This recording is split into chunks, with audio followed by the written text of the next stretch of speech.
As Trump does his best to deny the outcome of the 2020 presidential election, the truth is that he is likely to make a lot of money. People are scrambling to give him book deals. There's some talk about possible shows centered around Donald Trump because we live in America and it's dystopian in certain ways. So the New York Post claimed it had been told that book and TV deals were Plan B. Plan B if Trump doesn't win the vote war, which by the way he won't, translates 70 million votes into viewers and record book sales. All of the anti-Trump books have made big bucks for obvious reason. So this from Donald Trump is a surefire hit. Well, it doesn't say Donald Trump, it says the Donald, because they wanted to make sure that everyone who read that knew that they were pathetic bootlickers. So a source close to Trump said that Trump is being bombarded with book and TV deals and could be worth a staggering $100 million. Which, like, look, to be honest with you, that doesn't surprise me. Sure. Of course he's gonna write a book. Of course he's gonna write a book. And he's written many books. I've written many books. He's written. I know, He's written. But most famous people don't actually write their books. They have a ghostwriter, you get the picture.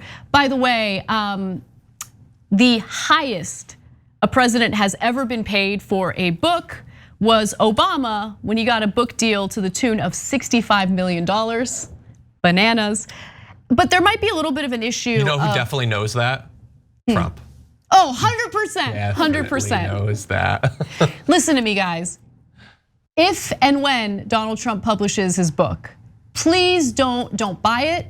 Try not to talk about it. Don't give him any publicity. Even if it's bad publicity, I don't want to talk about it.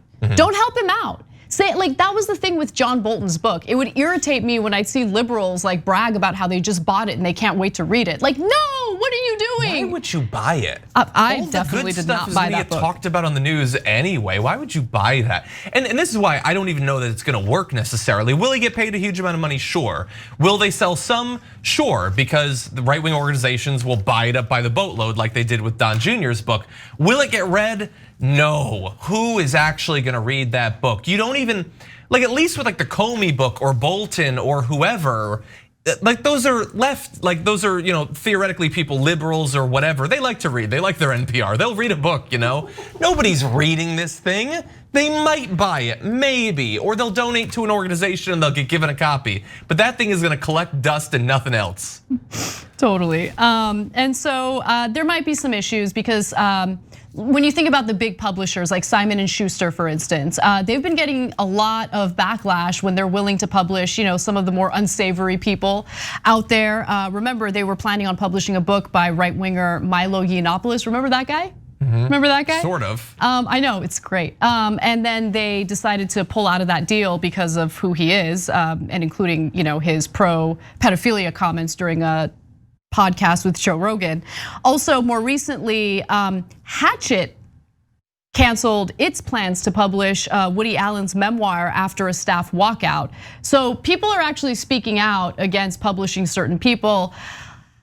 I think that there's an important longer discussion about censorship and all of that we should discuss, because I don't think this is necessarily a black and white issue and it could be problematic. And it's also not censorship. If people who work at a publisher don't want to be involved in it, they can do that. They're not obligated as private citizens working for a private company to publish someone else's book. That has literally nothing to do with the First Amendment or censorship or anything. I'm not obligated to do it. No, I get that. But as someone who has dabbled a little with the publishing industry, it is like nearly impossible for the left wing to get published, which is why you have like Zero Books and all of these independent publishers like popping up to help people on the left get published. And I think that's an issue, right? Because it does have something to do with like the infrastructure some of these bigger publishing houses have that can help you like push your book out there. But anyway, let me give you more. Remember, Donald Trump has other books that have been published. Of course, they've been written by ghostwriters, and one of the more famous books is The Art of the Deal. Trump's 1987 memoir, The Art of the Deal, was ghostwritten by Tony Schwartz, despite the outgoing president's assertion that I know words, I have the best words. Schwartz has said, I seriously doubt that Trump has ever read a book straight through in his adult life.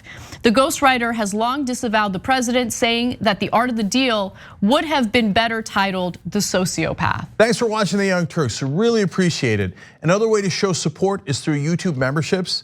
You'll get to interact with us more. There's live chat emojis, badges. You've got emojis of me, Anna, John, JR, so those are super fun. But you also get playback of our exclusive member-only shows and specials right after they air. So all of that, all you gotta do is click that join button right underneath the video. Thank you.